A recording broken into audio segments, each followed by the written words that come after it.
Сәлеметсіздер оқушылар. Бүгін бізде қазақ тілі 2 сынып 63 сабақ. Бүгінгі сабағымыз тақырыбы синоним дегеніміз не? 9-шы жаттығу. Жаңылтпашты жатқа жаз. О досым ба, жолдасым ба? О досым да, жолдасым да. 10-шы тапсырма. Тақырыбы бойынша өлең мазмұнын болжа. Шаңырақ сен дегенді.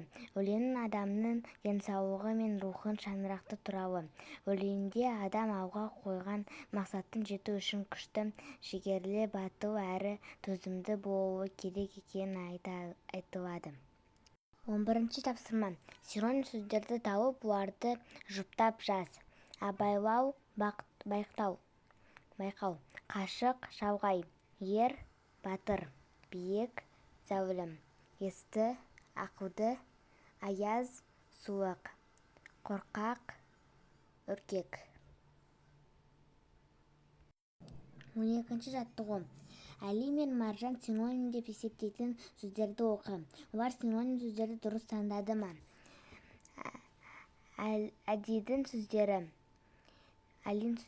Шынығамыз, жетілеміз, сынығамыз. Маржанның сөздері. Тастай, салқын, мұздай.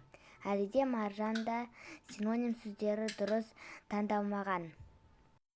13-ші жаттығу. Ребус шеш. Шешуіндегі сөздің синонимін тап. Алыс. Оның синонимі қашық. Осымен біздің сабағымыз аяқталды. Менің каналыма тіркелуді ұмытпаңыздар, сау болыңыздар.